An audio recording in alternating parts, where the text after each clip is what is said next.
Bonjour les quatrièmes. Alors aujourd'hui, on va introduire le chapitre sur les probabilités. Mais avant de parler de probabilités, il va falloir qu'on parle un petit peu de tout le vocabulaire lié aux probabilités. Et on va commencer avec les expériences aléatoires. Alors une expérience, elle est dite aléatoire lorsqu'elle vérifie trois conditions. Donc la première condition, c'est qu'on connaît toutes les issues possibles. La deuxième condition, il faut que le résultat ne soit pas prévisible. Et en troisième position, il faut qu'on puisse reproduire plusieurs fois l'expérience dans les mêmes conditions. Alors vous allez voir avec un exemple, ce sera plus facile.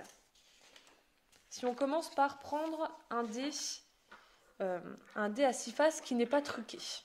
On connaît toutes les issues possibles. Alors une issue, c'est tous les résultats, tout ce qu'on peut avoir. Par exemple, si je lance un dé à 6 faces, dans les issues possibles, je peux faire soit le 1, soit le 2, le 3, le 4, le 5 ou le 6.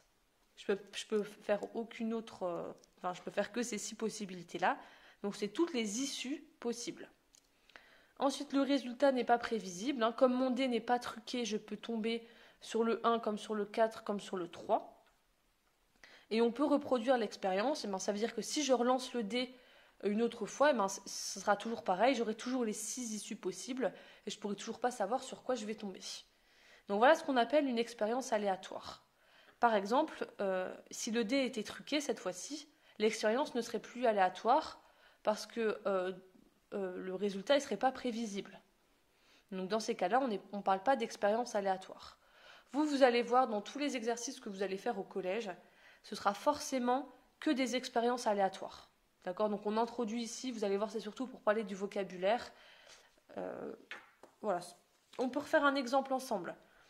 Moi, je tourne cette roue ici, donc qui a 4 numéros ici. Donc là, pareil, si je tourne la roue ici, je peux savoir toutes les issues possibles. Les issues possibles, c'est soit je tombe sur le 1, soit sur le 2, soit sur le 3, soit sur le 4.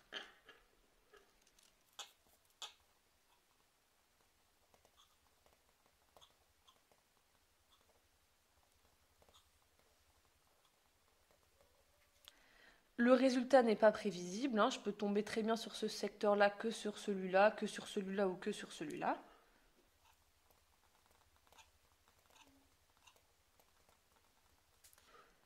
Et on peut reproduire l'expérience. Je peux très bien retirer après une fois, relancer la roue, une fois que je l'ai lancée une deuxième fois.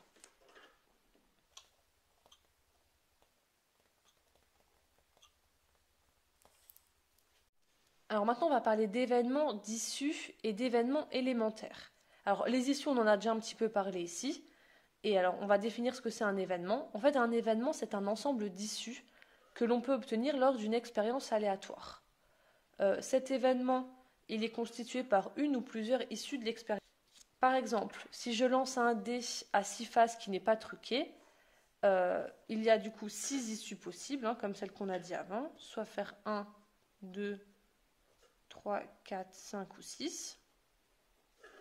Et on peut définir un événement, obtenir un nombre pair, et du coup celui-là il est réalisé pour plusieurs issues, il est réalisé pour les issues 2, 4 ou 6. Donc ça c'est un événement. On parle aussi d'événements élémentaires. Donc les événements élémentaires, c'est les événements qui sont constitués d'une seule issue. Si on reprend l'exemple avec le dé,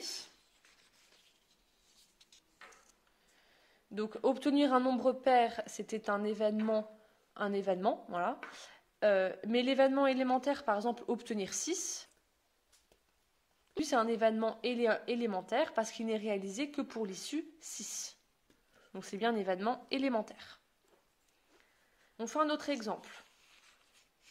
On tourne cette roue, ici. Alors on a une roue qui est colorée, qui a non seulement des numéros, mais qui a aussi des couleurs. Donc j'ai 3 secteurs qui sont bleus, 3 secteurs qui sont jaunes et 2 secteurs qui sont rouges. Alors il y a plusieurs issues possibles, il y en a 8. Donc je peux soit tomber sur ce secteur-là, soit sur celui-là, soit sur celui-là. Soit sur celui-là, celui-là, jusqu'au 8e.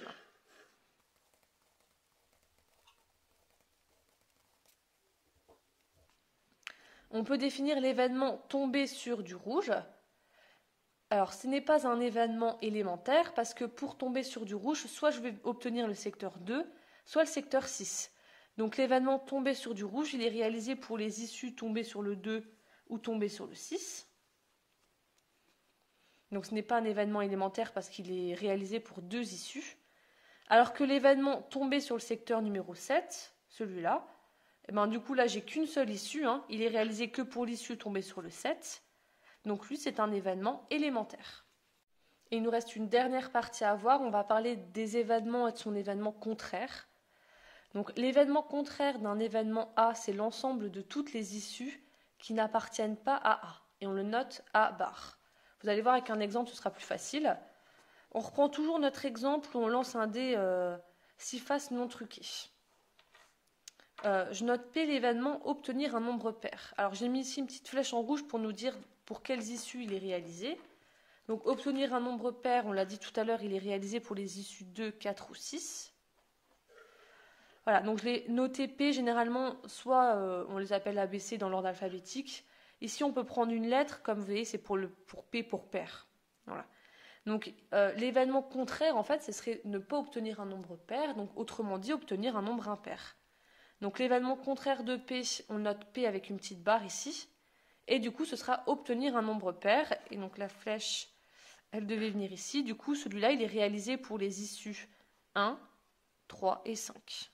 Donc en tout, on a bien toutes les issues, hein. Si on rassemble les deux événements, on a toutes les issues possibles. Mais les issues pour P bar, c'est toutes les issues qui ne sont pas dans cette liste-là. On peut prendre un autre exemple. Donc toujours hein, dans notre lancer de dés à 6 faces qui n'est pas truqué. On peut aussi noter A l'événement obtenir 3 ou plus.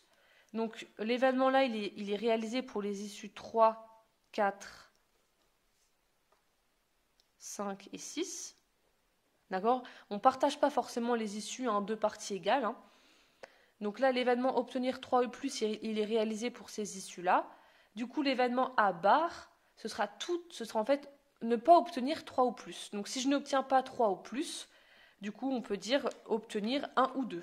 Ça marche. Et du coup, si j'obtiens 1 ou 2, ben forcément, c'est réalisé pour les issues 1 et 2. Donc c'est bien toutes les issues, mais qui ne font pas partie de l'événement pour A. Et on fait un dernier exemple avec cette roue. Donc c'est la même que tout à l'heure, hein. J'ai 8 secteurs, on lance la roue, et on a 3 secteurs jaunes, 3 secteurs bleus et 2 secteurs rouges. Ici, si je note l'événement R tombé sur du rouge, donc lui il est réalisé pour les issues, il faut que je tombe sur 2 ou sur 6. Donc l'événement contraire R bar, du coup ce sera tout sauf tomber sur du rouge. Donc on peut écrire tomber sur du bleu ou du jaune. Et du coup pour tomber sur du rouge ou sur du bleu ou sur du jaune, c'est réalisé du coup pour les issues 1, 3, 4, 5, 7 et 8.